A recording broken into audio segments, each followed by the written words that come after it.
Let me jump in and say, I still think it all comes down to the humanitarian corridors and anything that we can do to A, establish them, B, protect them, and C, actually get the flow of support is the practical necessity of what we're discussing tonight.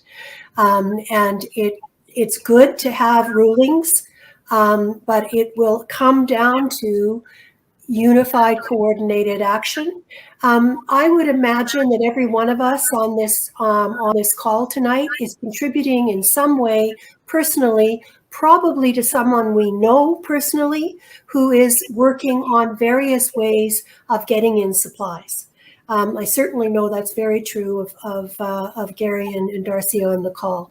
However, what I want to invite everyone to do as my closing remark is to say that let's also think ahead. We're mired right now in the unspeakable tragedy of this war, and it gets worse every hour. However, at some point, we're going to move into some kind of resolution.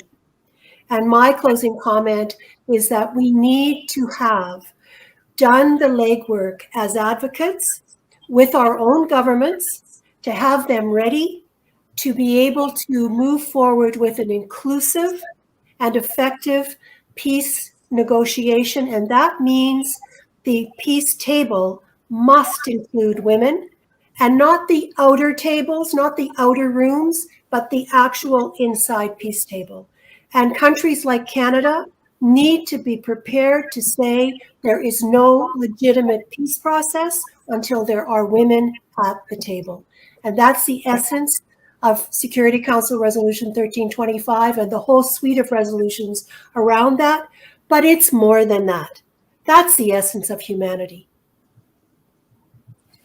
Thank you, Honorable Senator. Professor. Yeah, I would simply completely endorse the Senator's remarks. I think those were perfect remarks. We absolutely do need humanitarian corridors. The issue of protecting them is where it gets, I think, more dicey, because then we get in, do you mean protection through air power? And then we get into why we don't have a no-fly zone for fear of triggering World War III. So this is, incredible difficulty. Ultimately, I think this situation has to be resolved at the peace negotiating table. Law isn't going to resolve this. Law is going to come afterwards and try to, address some of the war crimes. But law is not going to solve this. So we need, at the peace table, let me just put on one additional topic we haven't talked about, and it is reparations. So the people of Ukraine no doubt want accountability, but if they've had their houses, their lives destroyed, they've lost a lot of money. Their lives have been, they've lost loved ones and or, huge monetary losses. And I think this needs to be part of the table, negotiating table. We have difficulty creating a claims commission through the Security Council because it would be vetoed. So I think this is part of the peace negotiations, and we could get rather creative. Remember, there is frozen Russian assets in US and other banks. Now, some of this can be used for reparations, and you also might be creative about a flow of, Russia's sale of future oil revenues. And maybe part of that should go into funding a reparations program. So, it should not be, Russia should own the responsibility for funding the rebuilding of Ukraine. And that is one of the topics that should be on the peace table. And those are a couple of ideas how this could be started. So I'll end. Thank you so much. Thank you so much, Professor Jennifer Trahan, for bringing the issues of war reparations that we sometimes speak. And we need to also think innovatively, as Senator Marilu McPhedran rightly mentioned, about the international negotiation and peace negotiation and how Canada can take a lead on this matter. Ladies and gentlemen, dear audience, we are at the absolutely last part of our session. We formally conclude, but before we conclude, we always touch base with the people of Ukraine, those who are suffering, the horrendous crime of aggression orchestrated by Russian Federation so far. And I would like to play a small clip of resilience of Ukrainian people over the past 5 weeks that kind of resonate with me and many of our people in Canada. We support Ukrainian struggle against this operation, and it's a very innovative clip because it was recorded from one of the basements in Lviv, and it is an opera that went viral in some of the social media websites. So just have a brief listen, and we shall conclude thereafter.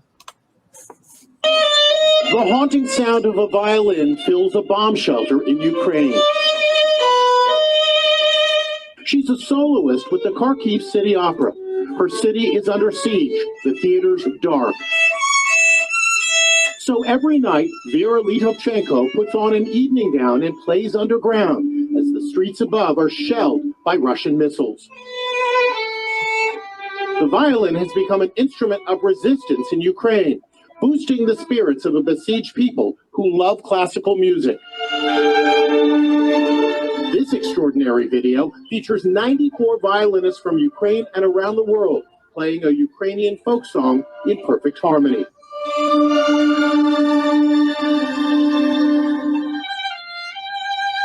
It was put together by British violinist Carenza Peacock. It was a tremendous show of support, and I think it was really the most powerful prayer to try and spread harmony across boundaries. In the city of Odessa, the citizens are doing what they can to protect their beloved.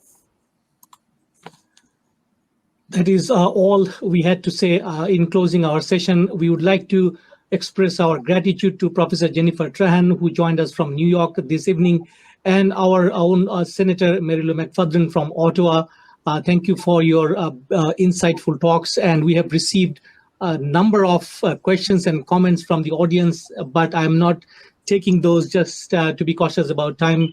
But we would like to also express our heartfelt gratitude because you have explained what are the problems in international law, and especially in the UN Security Council.